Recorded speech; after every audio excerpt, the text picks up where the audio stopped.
It's game time for me, and this moment has been essentially 20 years in the making. Now, the unfortunate thing is the only thing I fear more than the commitment of marriage is public speaking, so please bear with me this evening. For all those who don't know, my name is Raimer, and I've known John since even before we were little tykes back in Wishingwell Preschool. John and I lived 3 houses down growing up together.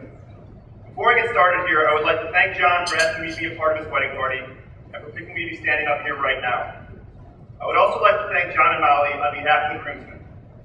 Let me also say that the bridesmaids look absolutely stunning this evening and are only brightly outshone by our bride Molly. Molly, you look beautiful.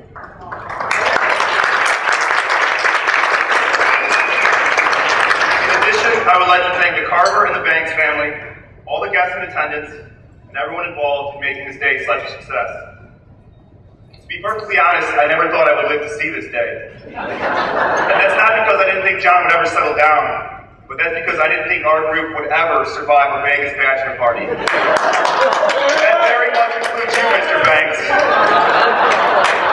I think Mr. Banks and the man that would come to be known in Vegas lore only as the Godfather.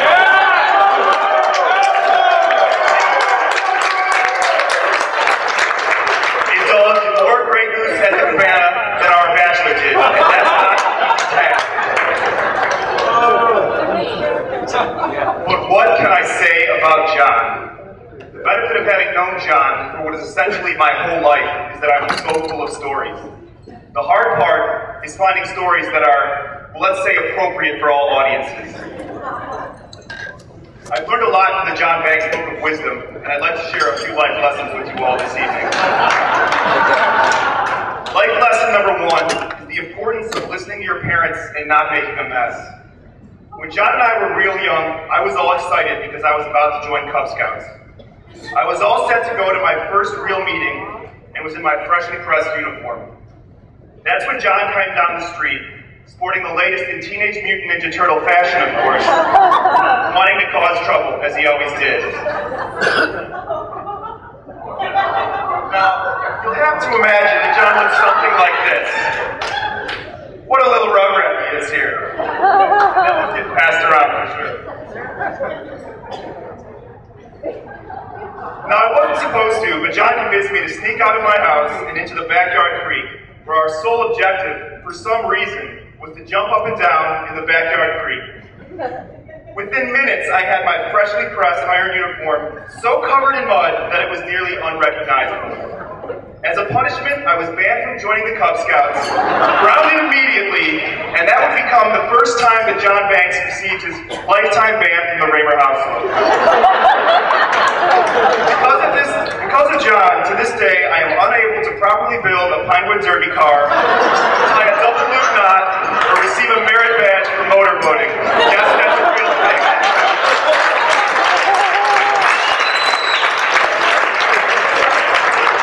Needless to say, that ban didn't last long, because over the years, we practically lived at each other's houses.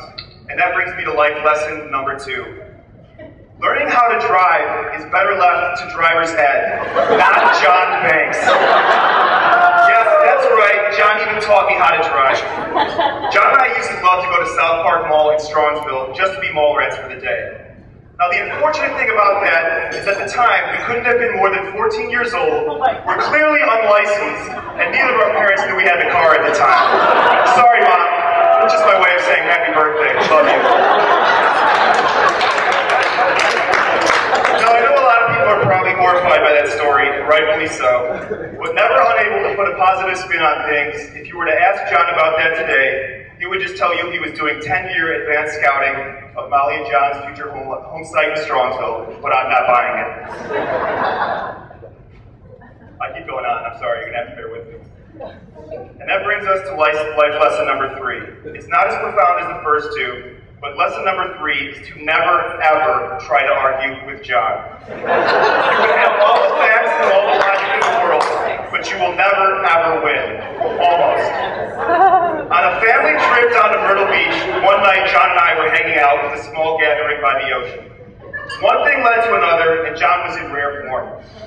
As some of you may know, when John gets in this mode, there is almost no reasoning with him. Clearly enjoying the shores of the Atlantic, by night's end, John was screaming at the top of his lungs, "Leave me here! Leave me here! I'm sleeping at the beach!" So some time went by, and I thought surely his idea for a magical slumber on the beach would grow old. It did not. So naturally, we started to argue, and he proceeded to bury his face in the sand, curse my name for the mere suggestion of going home, and create some sort of sand-like pillow. This was such a ridiculous spectacle that complete strangers were taking pictures. And I'm a guest of the Banks family, and this is quite a tough spot to be in, because John was not budging. So myself and a guy I had never met before were forced to literally carry John from head to toe up to the room. As quietly as we could, because we were clearly past our curfew at the time, we crept through the door and attempted to toss John on one of the twin beds, at which point he went flying right off, cursed my name again, and stayed there.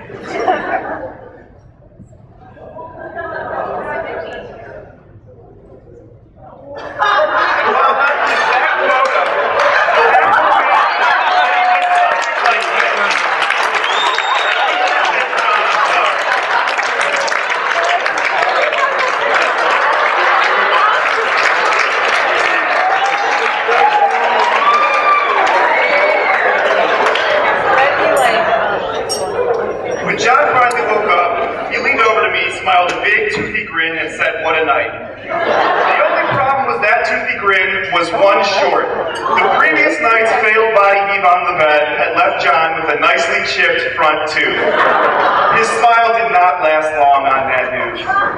Although it did bring a smile to my face, because I felt, just for once, I got the last laugh from John. So the lesson here is that if you ever want to feel as though you've won an argument with John, you better be prepared to do something drastic like bodily harm or chipping a tooth. And that's advice to you, Molly. So I thought I had embarrassed John sufficiently for the night, but last night at the rehearsal dinner, I had to meet with the family, and I got even more ammunition.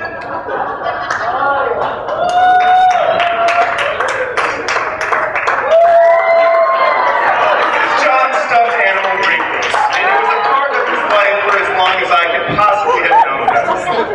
Yeah, John, I went there. So, the only way I can make John cry on his wedding day is to tell you that I'm keeping this, and you're never ever getting this back.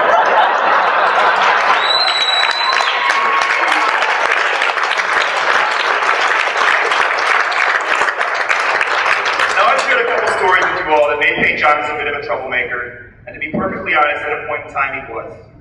John used to joke that he would be the last of our friends to get married.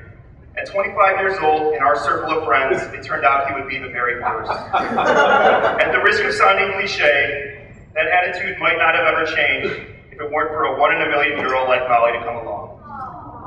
Since Molly became a part of John's life, I noticed a big change in John. John was never a selfish person, but from the moment they met, I could tell that Molly was a part of any decision he would make, big or small.